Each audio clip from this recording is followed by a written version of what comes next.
Now joining us from the Columbus Crew, Derrick Etienne Jr. Derrick, appreciate you taking the time to join us today. Obviously, some real heavy feelings and heavy hearts and heavy minds around the United States right now. Where are you emotionally over the past week or so?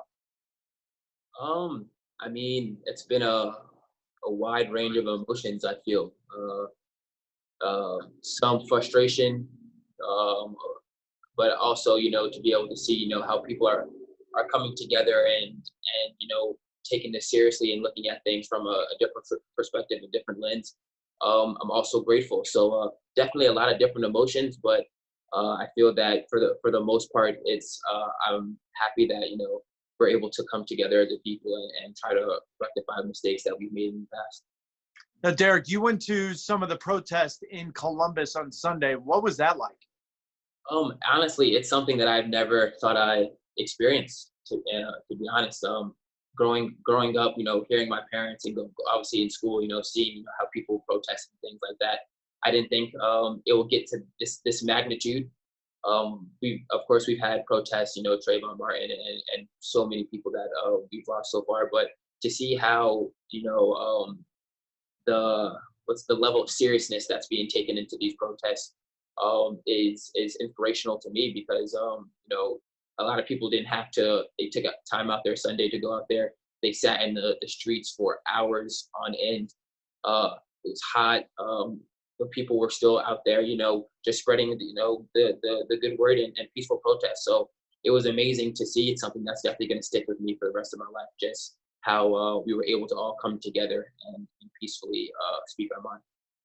Derrick, what caught my attention was on Monday, if I'm not mistaken, you were not only pulled over once, but twice. What happened? So coming back from working out, I was turning on coming off the highway. And when I came off the highway, cop was behind me, saw the lights come up. So, just pulled over to the side. And usually first thing that I do is I just ask, hello officer, why exactly am I being pulled over? Just to see. And he just said to me, yeah, you made an illegal turn. So it's kind of confusing to me how you can make an illegal turn off the highway. So that part I was like, that doesn't make any sense. But I just, continued to stay calm and hand in my license and my registration. He tried to have a little small talk with me, and I just, wasn't having it, especially because of the reason you're telling me you're pulling me over. So he then said to me, yeah, why are you not talking back? And I was like, I honestly had nothing to say. He said, oh, that's a little suspicious. And so first, second thing is, okay, now I'm suspicious because I don't want to speak to you. I mean, okay, fine, whatever. And then he said, you look like you have warrants. You don't have any warrants, do you? And the rage that went through me was huge because I went from a moment where I'm getting pulled over and I see what's happening around the world, how you can get pulled over for anything and now your life's at risk. So I went from being fearful and just trying to be cautious about that to pure rage for someone to completely embarrass me like that and say you look like you have warrants. What exactly does a person with warrants look like? And that really really stuck with me. So I just wanting to get home, just said okay, whatever. He went back, checked everything out, saw I had nothing, and allowed me to leave. So now it went from I'm pulling you over for an illegal stop to okay, you look like you have warrants, let me check. And now it's just like okay, you can leave. It wasn't a sorry for the inconvenience, sorry for anything. It was just like yeah, okay, now go ahead, go. So I drove off. Within 3 minutes later, because of the protest, I live close to downtown, so because of the protest, they blocked some roads off. And cars in front of me, lady drives by, rolls down her window. The cop says, "Hey, do you live over here?" "Yeah, I do." Lets him go off. As I'm pulling up, the guy has an automatic weapon wrapped around his neck. And as I'm driving up, first thing he does is puts his hand on the gun. That honestly terrified me. I I don't understand why the first thing you do when you see someone is put your hand on your weapon for no reason without cause. So that definitely startled me. So I tried to remain as still as possible. And he just said, "Where are you going?" And I told him I'm going to my apartment. I live literally 2 blocks away.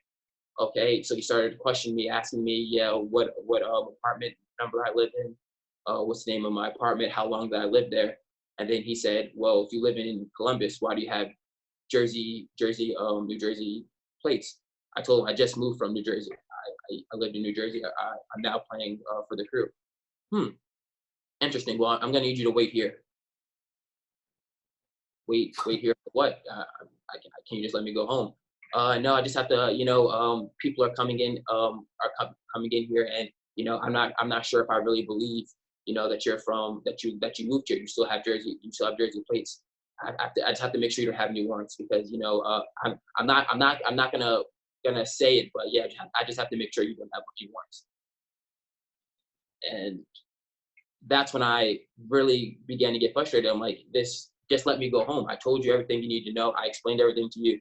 But yeah, he saw, someone with a Jersey license, African American male in a car, and he felt that, yeah, let me just check, because yeah, you have warrants, and it sucks that that's where we are right now.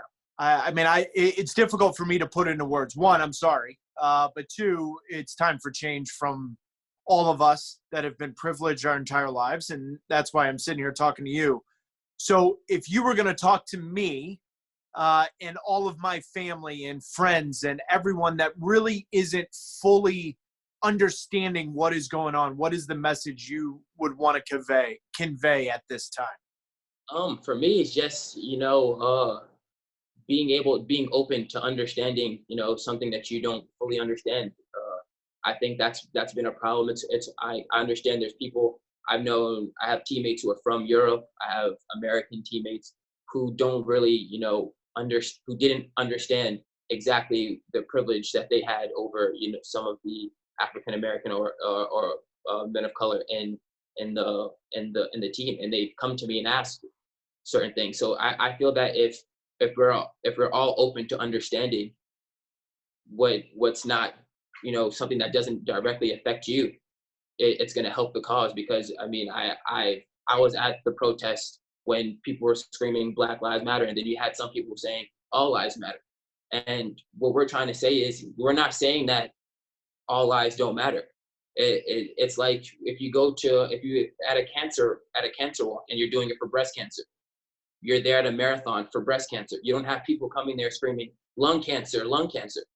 We all understand that all cancers are dangerous, but at this moment in time, we're talking about breast cancer, and that's some of the things that, if you're saying that as in, because I actually had a discussion with an old teammate of mine, Lloyd Sam, yesterday, and he said, yeah, when I first got here, I had no understanding of it. So when people would say Black Lives Matter, yeah, why is it Black Lives Matter? Why is it not all lives matter? But he came from a place where he's willing to learn and be taught, yeah, what exactly is going on. So we can all, just be understanding and understand that some people, yeah, unfortunately there are some bad people who are in this world who do things without thought, without care. And you just have to be able to look at all the circumstances and from everyone's side. So just, being open-minded, I feel that is something that just needs to happen.